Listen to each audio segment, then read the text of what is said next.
I'm your host, Alex Gray, and welcome to Season 2 of the International Classroom Podcast, where we explore and celebrate the diversity and innovation of education around the world.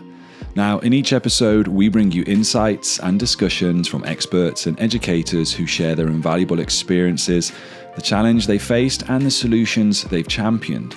Now, whether you're an educator, a student, or simply someone with a passion for lifelong learning, I invite you to join us on this journey. I'm really excited to introduce today's guest. She is the principal of Mountain View High School in the Bay Area, and she has a wealth of experience and expertise in leading diverse and dynamic school communities. She's also passionate about game-based learning, AI, and social media, and she's created and shared many engaging and inspirational educational resources online. She's none other than Dr. Kip Glazer, and I'm thrilled to have her on the show. Now, before we start, a quick reminder. Make sure you follow us on your favorite streaming platforms to never miss an episode. And if you're watching us on YouTube, remember, subscribe and hit that like button. Appreciate your support and feedback. Now, on to the episode. I did some research. It came up as a Dr. Kip Glazer. Is that correct? Yes. Yes. Fantastic. Out of curiosity, as we start, what's your doctorate in? In learning technologies. Fantastic. I guarantee we're going to have some deep conversations about learning technologies today. So Dr. Kip Glazer, thank you so much for joining me today on the International Classroom Podcast, all the way from, I'm hoping, a sunny, is it sort of United States of America? It's January in California. It's a rainy season, but sun does come fair out. enough. America is not always somewhere that you called home, was it? I'm just curious as we start this, in terms of your background, what actually, inspired you to move from South Korea to then a career in education in America? That's actually good question. Good morning, everyone. Here from quote unquote sunny California.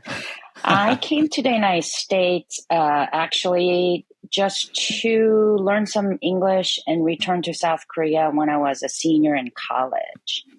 And of course, I met my husband, and then I ended up staying in the United States. So moving to the United States was not a goal of mine. It just, life happens. And I'm extremely happy. I built a life with, my husband gets upset when I say I have, like, what am I? Like, I'm part of this too. So we have two boys. They're 27 and 24. They graduated both from West Point Military Academy, and they're in the Army. And I was so fortunate enough to build a career. And now I'm a proud principal of Mountain View High School, which is located in Mountain View, California, where Google is. Fantastic. Well, very proud parent in terms of military parents. So that's amazing. Yes. So you come to America, you meet your husband. Was education and getting into teaching ever on your radar, or is it something that you just naturally fell into? I am actually a little bit embarrassed to say when people ask me. So what happened was in 2014, I became the county teacher of the year. So you do interviews about like, oh, your awards, and did you always want to be a teacher? And I had to say, no, actually, I wanted to be a lawyer. And life happens. I get married and I have kids. And I was starting over essentially because I moved to the United States and I wanted to pursue my education. And at the time, once you have kids, you just have to sort of recalibrate as to what you want to do versus for little people at home.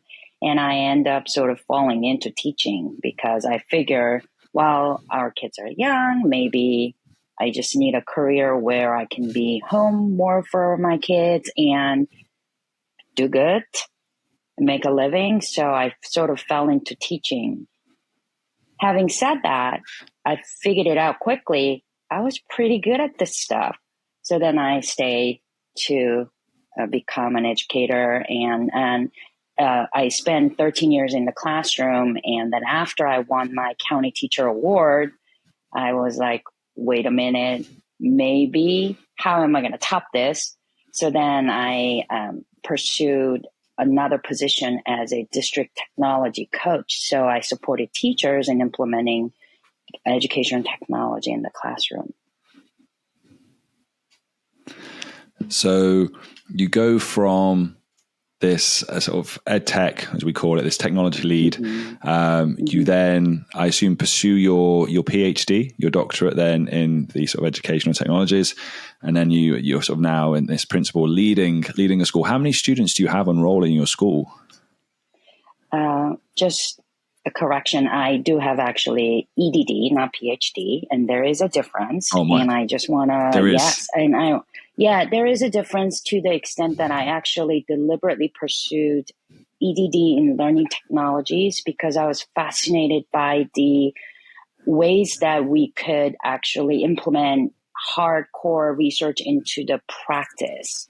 And I was told at the time, right or wrong or different, that PhDs are people who really pursue sort of this research in hard science, if you will, versus EDDs are the folks that really try to combine the practice with the with research. So I pursued that, and I specifically went after learning technologies degree after seeing Anderson Cooper and Will.i.am's interviews. Right when Anderson Cooper was doing this 360 holographic projection of Will.i.am on the election night, I was sitting in my living room thinking, if they could beam Toni Morrison into the classroom, right? What do I need to be a teacher for? And I thought, well, if you can't beat them, you better join them. And that's why I actually pursued learning technologies. Because I was like, if I'm going to be replaced, that's not a good thing. I built my career, so I'm going to learn about this. And I don't believe that anymore. I don't think teachers can ever be replaced. So that's a whole another conversation we can have about AI and educational technology and all the things. So I was a district technology coach right after I got my doctorate because I was like, that was always my goal. You learn something, you gain knowledge, but I want to put into practice. So then I applied for a position at the district office to implement technology district-wide. And I hit some roadblocks after about a year doing that job because I had a very interesting experience where I presented what I thought was like the most amazing tech implementation plan to a room full of principals. And one principal said, my school will not do it. And I looked at my tech director and said, can you say that? And my tech director said, yes, a principal can choose to have something on his or her campus or not. And so I had a lot of conversations with my leadership and said, but my idea is great and my plan is wonderful because we all think what we make is so amazing. How do I get this out? And they said, well, you have to be a leader. And I thought, well, then I guess I have to be a principal. That's how I became a principal. So a lot along the way, my life, I just sometimes feel like what I planned, I thought I was going to do, and how I ended up where I am never sort of worked out. But at the end, it kind of worked out. So I go into every situation with that. Like, what can I learn? How can I figure this out? And what experience will help me become better at what I'm intending to do, which is to serve my students. Yeah, there's a couple of things you mentioned there. One is the EDD and the PhD.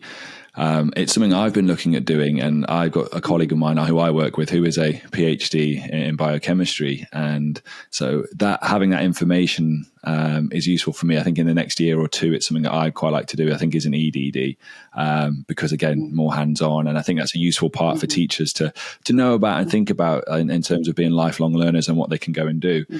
It's so awesome to be inspired. Like, I always love speaking to teachers about what inspired you to get into teaching, and how did you end up there. And the fact that your journey has been influenced by, Will I Am and the hologram sign is just awesome. And it kind of leads into this next part in terms of, whether anything else has actually inspired you, whether there's been any books or any movies or anything else that's kind of inspired and motivated you along the way on your journey. Yeah, one of my favorite books that I still refer back to is actually How People Learn. And that is a book published by National Science Foundation. And I happened to be up late at night, frustrated by a lesson that didn't go well. And I was just searching. And you sometimes in this like labyrinth of web that has a link, and you click the next thing and you go to the next thing. And that's how you sometimes waste like an hour on YouTube and TikTok or whatnot. But in this case, I stumbled upon How People Learn, the book, and it just was such an influential book for me, especially one chapter that's I keep thinking about is the difference between novice versus expert in terms of what an expert teacher notices in the classroom and how they can make instructional move to respond to students versus a novice teacher watching the same phenomenon happening in the classroom and how much he or she misses, and that the artistry that is required for you to be a great teacher, and how you sometimes instinctively do things that you can't even explain to people who either watch you or who are interacting with you, is something that I always think about when I go do my observations of my teachers. And I love doing lesson studies with my colleagues and thinking about how to develop students' metacognitive skills, right? Because at the end of the day, it's really important that our kids know how to think about their own thinking, which leads to learning. I can, completely agree with that. I think something on my radar for this year is to do with metacognition and being more, I think more useful in terms of how I utilize it, how I embed it into my lessons. I think that's something, again, we've heard it for ages. It's super important. But the clarity of how to do it, not just that we need to, and that's the struggle part for me is, well, how do I go about doing it? And that, I'm making it sort of my curiosity for this year is looking at to do that. But it also brings us nicely into this concept of innovation, because now that you are the principal, now that you're the one in charge, you're the leader, curious to know about how your teachers and your faculty members at your school in Mountain View, how do you go about then incorporating this idea of innovation and collaboration and making those decisions about technology in your school? That's a great question. I think that the most important thing as a school leader to do really is to model what you preach. That's why I go to conferences, I write, I converse with people like you, and I'm constantly trying to grow as a professional, because there's really no way that any one of us, whether you're a teacher, educator, school leader, or just worker in the industry, that you can stop growing and learning because the world is changing so fast. So that's one. And two, I actually try to encourage my teachers to really ground their practices in best practices and research. And that's not necessarily easy to do, because I think that there is this interesting disconnect between the research field and the practitioner side. And I've been doing a lot of work through educator circles since 2015, which is a project funded by National Science Foundation. And that particular project, its goal is to really translate research to practice. And I find myself in that in-between space of practitioners and researchers, and really trying to create common language and common practice so that we can all work towards the same goal, which is to support our students in their learning, right? And that's what led me to really think about game-based learning and how not just game play, but game creation can improve literacy and numeracy. And that's what I wrote my dissertation on, right? Because how to leverage role-playing game creation to really improve literacy and numeracy. Now, I want to just take 30 seconds of your time to talk about our sponsor, Deep Professional, and the courses they have for educators. Now, the teachers I've spoken with, they want to use ChatGPT, but their schools aren't offering training and they don't know where to start. And that leaves them often feeling completely overwhelmed.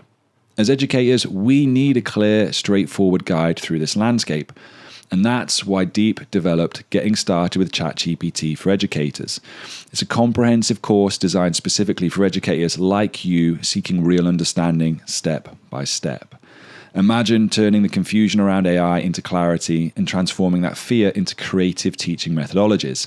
And with this course, you'll learn how to integrate AI into your curriculum, engage students in innovative ways, and utilize ChatGPT to enhance learning experiences. So, if you're ready to upgrade your teaching methods and empower your students with AI knowledge, join me on this journey. You can enroll today at coursesdeepprofessional.com. The link is in the description, and you can get started with teaching AI. Back to the episode. It's very closely linked to sort of the top 5 areas of education that I think are going to have a huge impact on this year. Obviously, the idea of gamification, gameplay, esports to some extent. Yes. We're seeing now, and I think 2024 and onwards, I think we will see and should see a lot more of that. So take us through your finding, I know dissertation-wise, take us through your finding then about gameplay, game-based learning, gamification, whichever the terminology we choose to use. Mm-hmm. What have you taken from that, and how are you then embedding this into your school and spreading the word about this then so that more educators can learn about it? Yeah, so funny story. When I first started my doctoral program, we were required to take this class on gaming. And I remember saying such silly things as like, gaming, what? What does that have to do with serious education? What is this nonsense about fun and game and play? Like, I remember saying that actually in a class, and my professor, Dr. Chan, he was so patient and so cool. He was like, you will see, you will learn. And he ended up being one of my dissertation committee members, right? So, again, I think I stumbled upon it, and as I learned about what games do and game principles and importance of play, as you encourage your students to love learning, that was so impressive.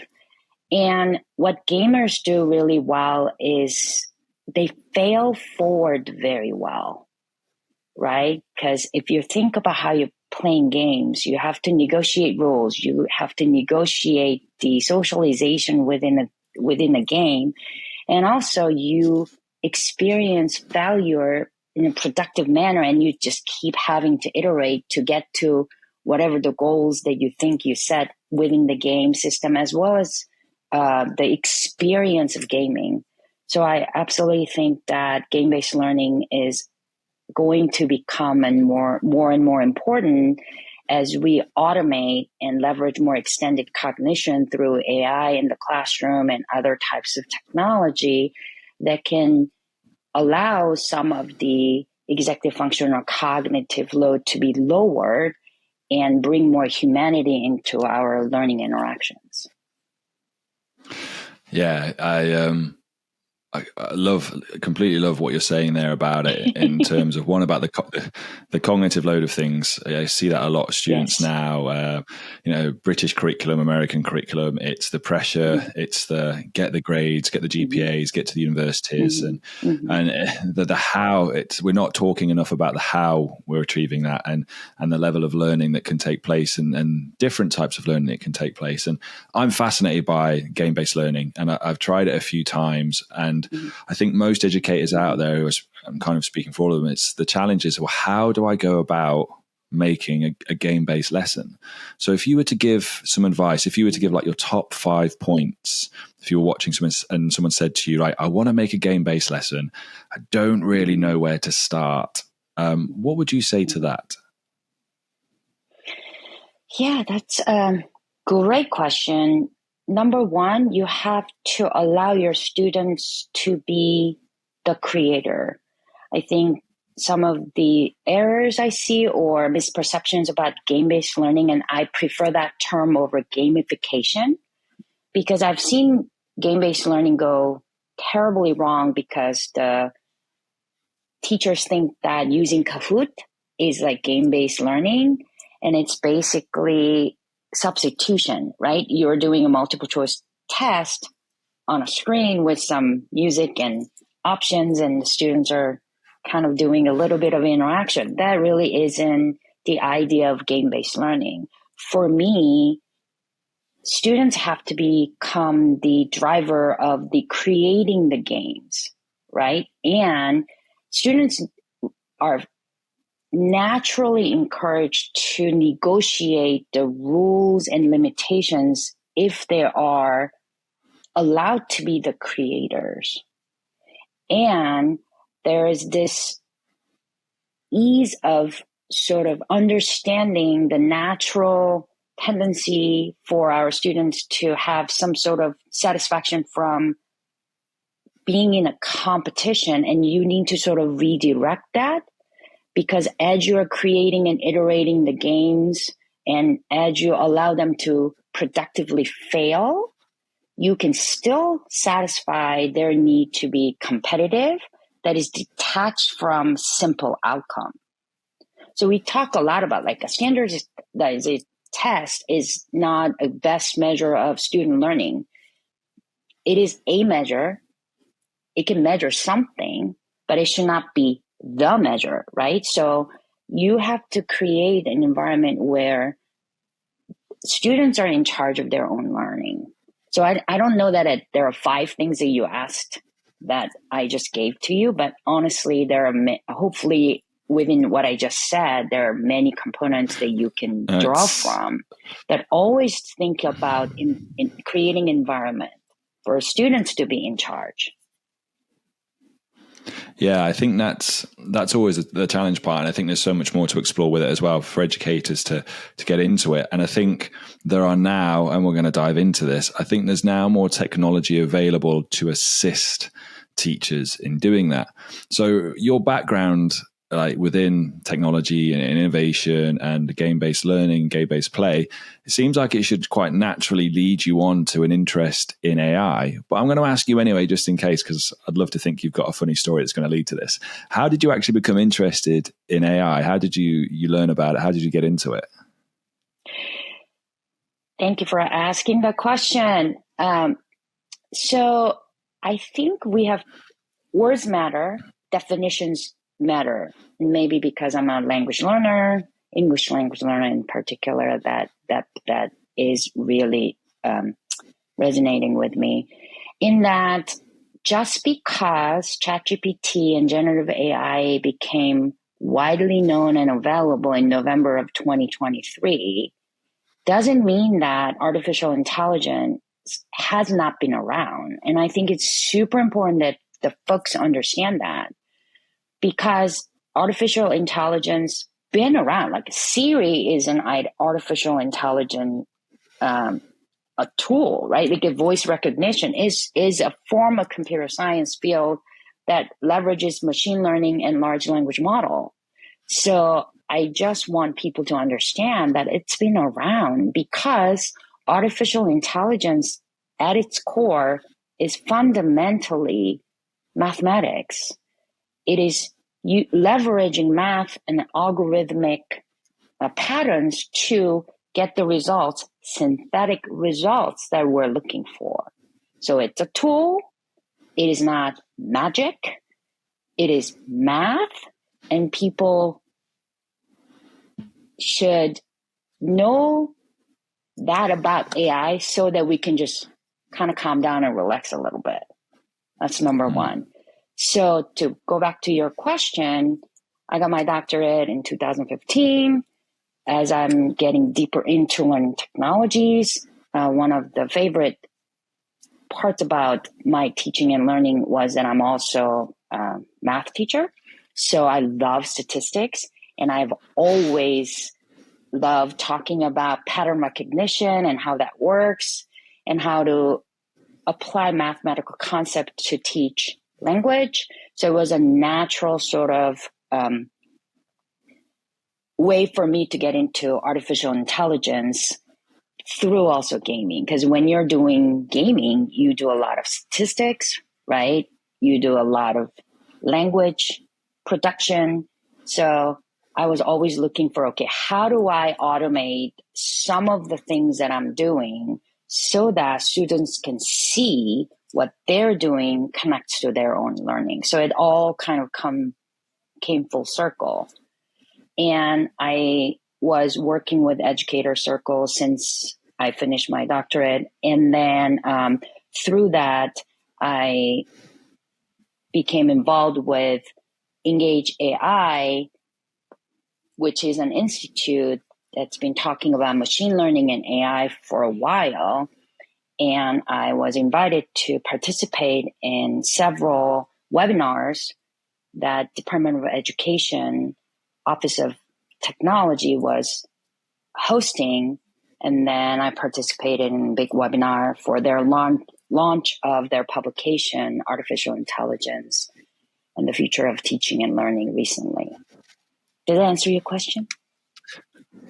It does. It does. And you are well placed then to be able to talk about AI, and as not only a leader, as a principal, as someone who has then a doctorate within learning technologies, and then obviously someone who's spoken at length and researched at length and about generative AI, and from, I'm going to say, sounds of it and reading your work and seeing what you do, who understands it. And I think that's the key thing. There's a lot of conversation at the moment. Let's say from me, I don't necessarily understand it. I just I don't know the word. I'm just going to say a risk taker in my practice, in that I'm happy to try things. I'm happy to go, and someone goes, "Oh, have you seen this AI platform? Have you seen this?" I'm like, "Oh, let me have a look at it and try and incorporate it into my lessons." And that's kind of where I stand in terms of, as I'm quite happy to be a risk taker with those things. But from your perspective, how would you look at, and how would you go about integrating AI? Or have you seen any really good practice within your school about it? Because people I've spoke to across America and even in Australia, every different area is kind of either, yes, we're for it, no, we're not, or sometimes it's been banned. Are those things still going on? I know I'm asking you two questions here, so I do apologize, but I'm just curious in terms of the state of play with it within, obviously, your school and your district.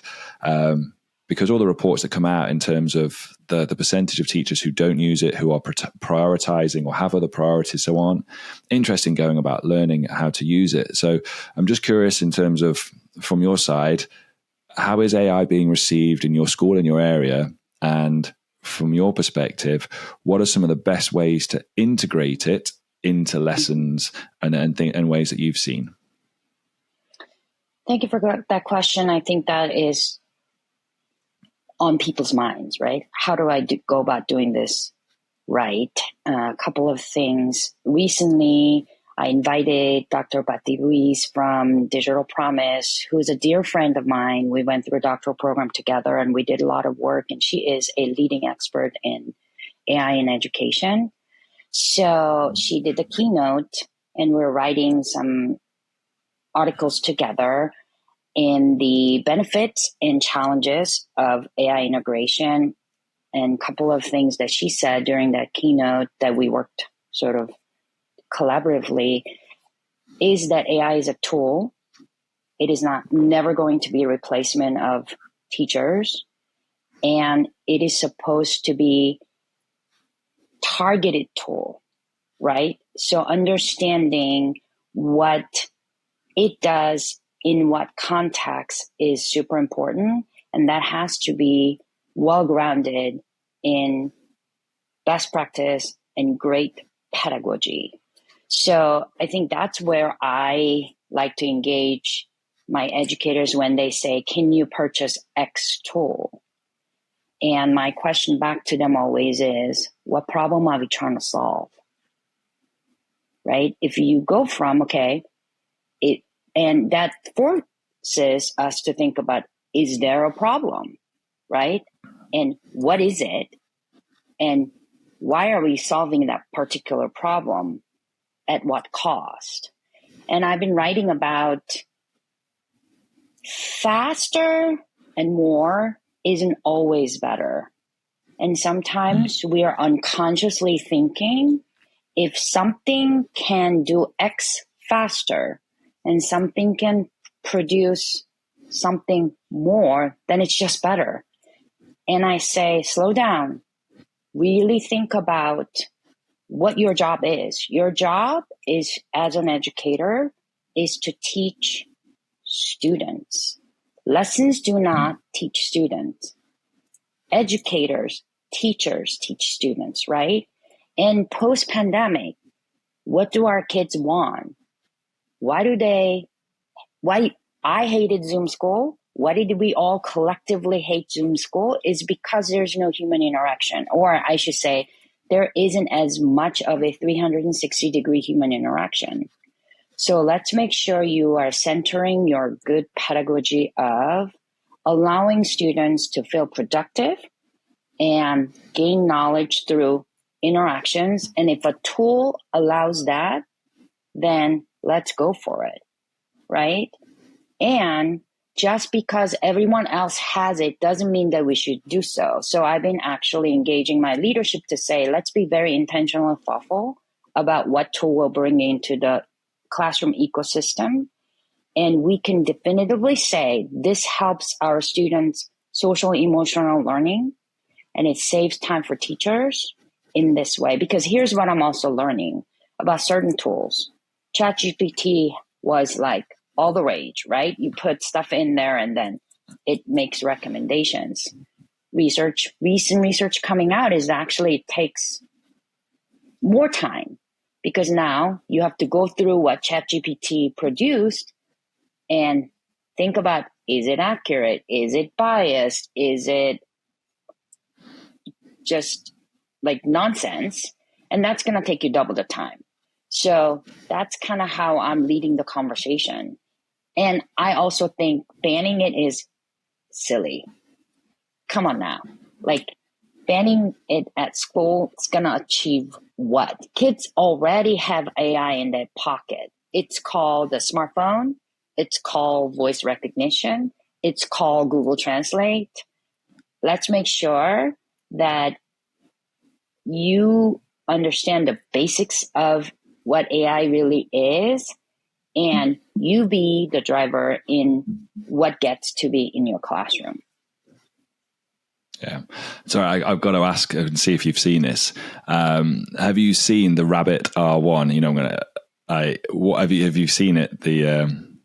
There's this new, the company's, I think it's called Rabbit, or it's the product is called Rabbit R1.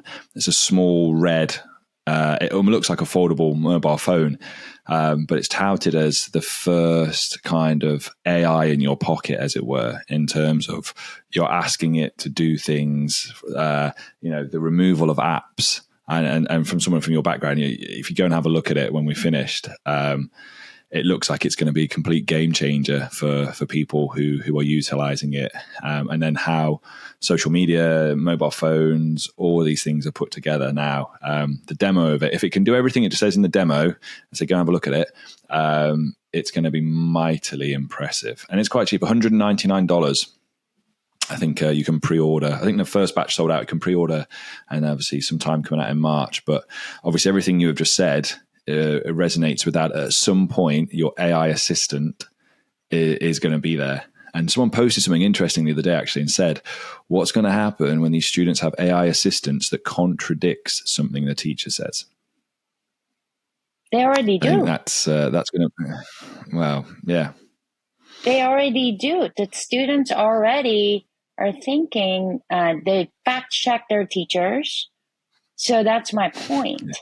Yeah. And I've been speaking about this actually since I started my doctoral program. I think we have to really be intentional about how we are defining learning.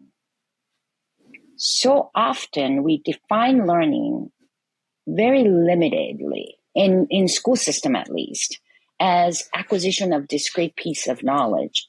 And that's why standardized test measures that. And it's a great tool to measure how much you know, what discrete piece of information can you express in this format. But learning is more than that. What are you doing with that discrete piece of information in a social cultural context? And no AI assistant can help you do that because, in my opinion, they're not human, right? And yes, Siri can tell you jokes, but there's no spontaneous conversation that is so human between a teacher and a student, or even students to students, right?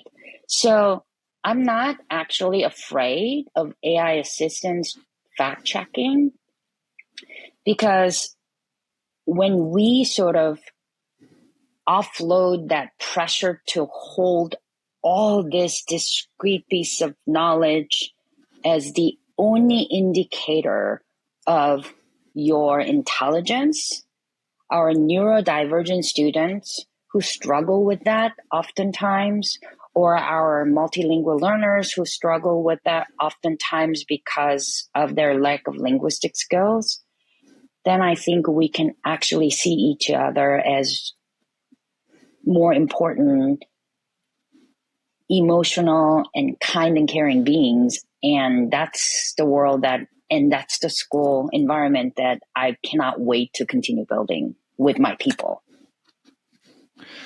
You're the second, there's a few, but there's one that really stands out, but sort of leader and leader in a field that's mentioned this in terms of human flourishing, was how she put it across, in terms of, even though she is a thought leader in AI and her brand Mindjoy, I spoke to Gabby Immelman recently regarding that.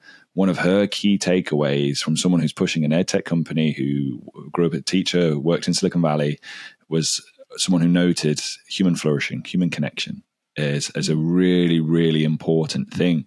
And I find it fascinating now that we're at a point where there's a lot of excitement, isn't there, about AI and what it can bring, and personalization and augmentation and VR and AR and all these different things. And yet the people who know, like yourself, the people who are at the forefront of this, are all saying a very, very similar thing: human connection, human flourishing, that it is a tool, it is a resource.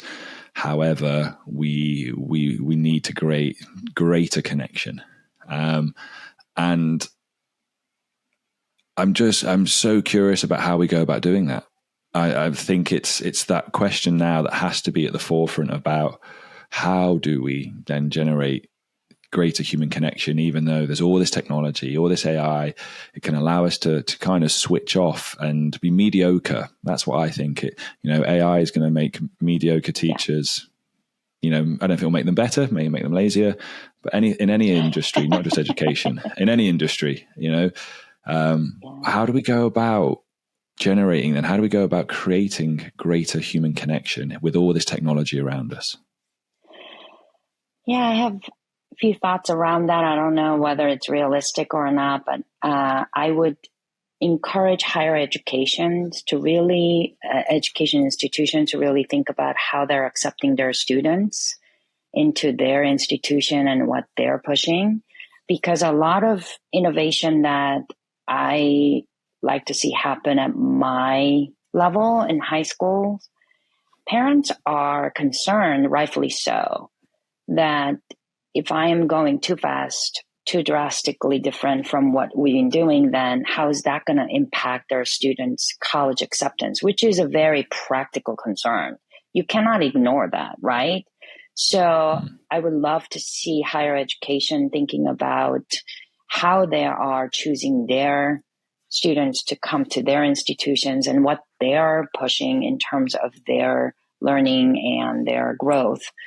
And second thing that I've been talking a lot about is how we assess learning. What ways that can we assess learning beyond whether somebody can regurgitate the information they can recall versus how do they really use it, synthesize it, analyze it, and all the things. And that's why when I was doing my dissertation in game-based learning, that a lot of assessments that I did were done in learning management system where I did the discourse analysis with, at the time, very rudimentary AI, which was like the word cloud, right? I would tell the students writing and then see if those patterns of writing reveal that they're thinking about the text in a way that I want them to think about, right? So, and I did a lot of like walking around, listening for their conversations to hear if, as they're doing play testing, whether they understood what they read. So for example, one play testing situation where students will say, this character will act this way. And another student will be like, well, how do you know that? And then the first student will say, because on page this of this book, this character said this. So based on that, I know in this situation, this character will act this way. That tells you not only the student read it, student understood it. That is a character analysis. That is a prediction of future behavior. That is the critical thinking that we're thinking about, right? So I'm really interested in new research that is coming out on discourse analysis. I am speaking with Dr. Marcella Worsley at Northwestern. He's doing this fantastic research on the student discourse analysis, where you can actually see what students can see in three-dimensional ways what they're talking about is on point or not. So I think the assessment that we can do with AI can really open doors for this new way of centering human interaction. Yeah, I love what you're saying about assessment. It's another thing I think will be a continued topic, whatever the curriculum is you do, whatever country you're in, US, Dubai, British curriculum, whatever it may be, assessment and how we assess I think it's going to rage on for a while. Just whilst there's still so much money for exam boards and governments to make, why would you change that? And I think from our side, there's a lot of teachers now starting to say, we don't want standardized tests. I know you probably come across Leon Furs on LinkedIn. He sort of reposted something about, I think it was in The Guardian, about Australian students kind of rebelling against the PISA test. And they've done all over the world in terms of these standardized tests to be able to measure countries' educational systems against other countries' educational systems. And these kids were like, not trying. Don't want to try, don't want to do it. Fed up of sitting at computers and being tested for politicians' sake and government's sake and all those things. And it's going to get to a point where what do we do when these students who are, kind of forthright and opinionated and rightly so go, no, we don't want to do this. We've seen the other side. We've seen what's over the rainbow, as it were. We know there's other ways. We know there's better ways. What do countries and governments do when the students revolt and go, no, we're not going to do it? I think that, and I'm not advocating for it, by the way, but something like that is not to say that something like that couldn't happen. And then where do we go? Because there's so many good things out there. Like, I'm so fortunate I get to speak to fantastic educators like yourself globally. There's likes of people like Philip Alcock around the world and project-based learning, Fantastic. I've been trying that recently. I spoke with him this week and said, thanks to you and the conversation we've had, I've tried it with my year 8 class, taking risks with the physics, and they've come up with some great ideas. There's snippets of learning, but it's on them. And those things, game-based learning, like you've said, it's almost like we need to go backwards and say to teacher trainers and say to exam boards and all these different things, like, there are better ways. We can train teachers other ways to assess, and it doesn't just have to be regurgitation and there's still sometimes there is a place for it. There are some I would say industries and pathways where you'd go, I want to know that my doctor has actually can do these things because my health and wealth is in their hands. But for other things, I think the creativity and so forth, like engineering, I would like to know that who's ever built this plane has actually done something like that and has not just been able to pass maths and physics. I think it's going to create, in the next 10 years, there's definitely going to be some very interesting changes, I hope. And so for me, with my children who are going through it, they've got another 10, 15 years in education that those things will be there. But that's kind of my sort of envision and ideas that could come with it. You're someone you're at the forefront of leading, you're knowledgeable about technologies and AI and everything that's going on. What would you like to see? What are your goals and aspirations for your school and for education as a whole? Yeah, a lot of thoughts based on what you just said. A couple things that I've been trying to speak about. Yes, I love educators and I feel like I'm a classroom teacher at heart. And I am in spaces where I feel like school leaders play a huge role.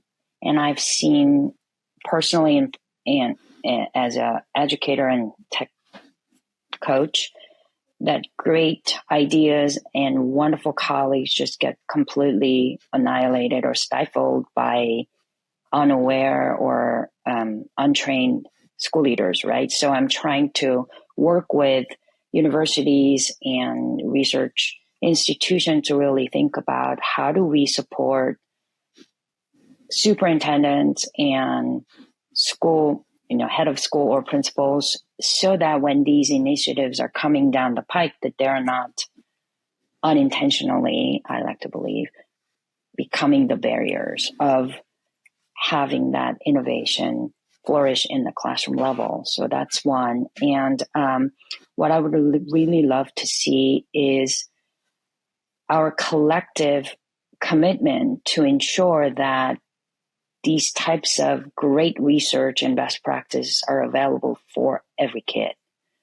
And I see that that's not always the case, and it breaks my heart because I went to an event in DC recently and there was a researcher coming from Oklahoma, and he said that majority of his state's people don't even have access to clean water, let alone Wi-Fi, right? So this conversation around AI was so irrelevant almost for him, right? And he's saying, I just want my kids to be in a good schoolhouse with like clean water.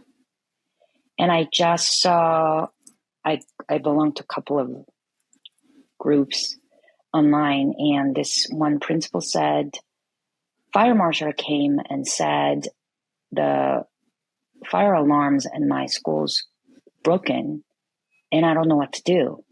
And we can't fix it for the next 6 weeks. And what that in and of itself was heartbreaking. But the recommendations from other principals, there were like 30 of them that immediately said, oh, that happened to me too. And here's what I had to do.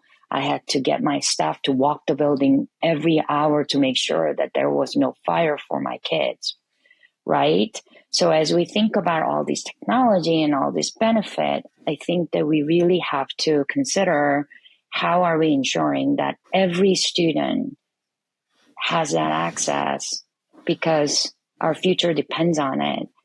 And we really have to think about how do we ensure that whatever tools that we're developing is bias free and ethically sound so that your own children can be assured when they go to school and interact with piece of technology that their personal data is not being bargained for temporary benefit. And I've been speaking a lot about that. Like, technology is different in that when you develop it and release to the wild, it will come back to your children's pockets, right? That's what's happening. TikTok's in your student's phone. Your 10-year-old will have that access, right? So let's make sure we create a structure and system, and school should be that place, that safe place. And we have legal and moral responsibility to ensure that our children are well protected and loved and cared for. So that's what I'm working on. I think that's amazing. And there is so much gold in what you have just said there, Kip, as well. And you're right. You are completely right with our approaches and this idea of equity and equality that, you know, some of us in this bubble then realize when we step out of it and we speak to people, it's like, as I said to you, why haven't teachers looked at this? It's because they've got other priorities. It's like learning to use AI is not a priority when I don't have running water, or I've got a fire alarm that isn't working, or one of my kids is sick. Sorry, you know, I've been doing this job for however many years, I can still do it.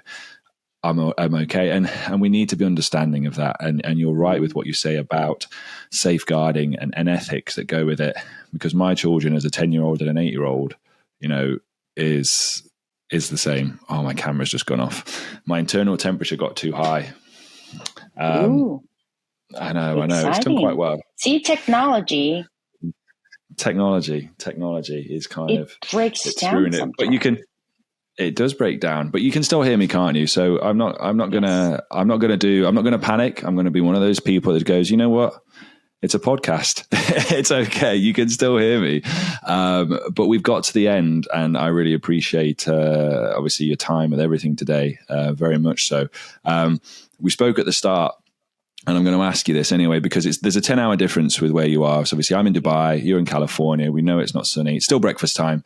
So, you know, as we spoke about this off camera, you know what I'm going to ask you. It's not what your favorite sweets or cookies are, but, you know, Kip, you know, what's your breakfast? What's your go-to breakfast of choice? I just have a little bar and just drink some coffee and I run out the door. I should do better though. And that's another thing about some misnomer about what a high school principal's job is. Many of my colleagues start their day like at 6 a.m. answering emails, text for the day. And we're at school until 8, 9 o'clock at night because there you go, magic. We have like this week alone, one day we had 6 games, 4 soccer games and 2 basketball games. And then we have sometimes 7 because we have wrestling matches, right? School's more than just book learning.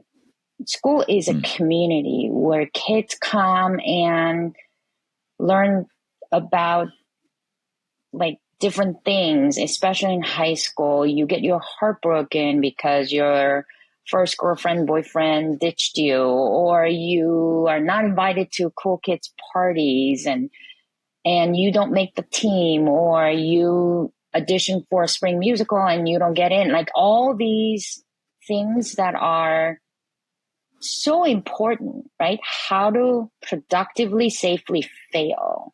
And I think sometimes we as adults in that system forget that it is A-okay for students to experience disappointment. In fact, at school, the risk is pretty low. So as we talk more about advancement of technology, sometimes, and I'm not trying to stereotype computer scientists, please forgive me. They're great people. I love them. They need to also remember that children are not zeros and ones, right? And we just have to allow for that instead of thinking this is like a linear trajectory. Life is messy, and we can kind of play around. That's why I'm in love with game-based learning or esports for that matter. I think it's so sports in general too, right? Like you have to learn how to fail because my basketball team just lost and they had a chance to win, but the student didn't make it very easy layup shot. And that's why high school sports is so exciting because he'll get another chance, right? There's a season. We keep trying, and learning should be like that. Learning should be really about iteration and productive failure to gain, and then centering that experience rather than outcome is important. And sometimes adults don't model it very well. So I encourage all educators to model that. The interaction and then each moment that you're with your kids is sometimes way more important that final. Kip, I just love how you've taken my question about breakfast and managed to get into productive failure. You know, it just shows the type of person you are in terms of caring about the kids and being there. So, Kip, it has been an absolute pleasure to speak with you today on the International Classroom Podcast. So, and again, thank you so much for your time. Wonderful. Keep doing those wonderful things and helping educators learn about obviously AI and ethics and game-based learning and all those things at the forefront. If anyone wants to find out more about your work or any of those things, where's the best place for them to get into contact with you, or where's the best place for them to follow you? I am on LinkedIn. I'm also still on Twitter. I don't know now it's X. I don't know how much longer, but we'll see. Get me started. So I'm pretty active on LinkedIn, and I have my website, and there's an email address. So I love to connect with different educators, and I'm happy to share whatever I learned. And I also love learning from what they're doing too. So amazing. What's your website, Kip? We'll put it in the description as well. It's kipglazer.com. Nothing fancy. Oh, easy. Kip Glazer. Yeah. Nice. Yes. All right. Well, we will let you go and enjoy your day, and hopefully you'll get some breakfast. And we will look forward to seeing all the work that you produce in the near future. But for now, Kip, thank you once again. You take care, and we'll speak soon. Thank you so much.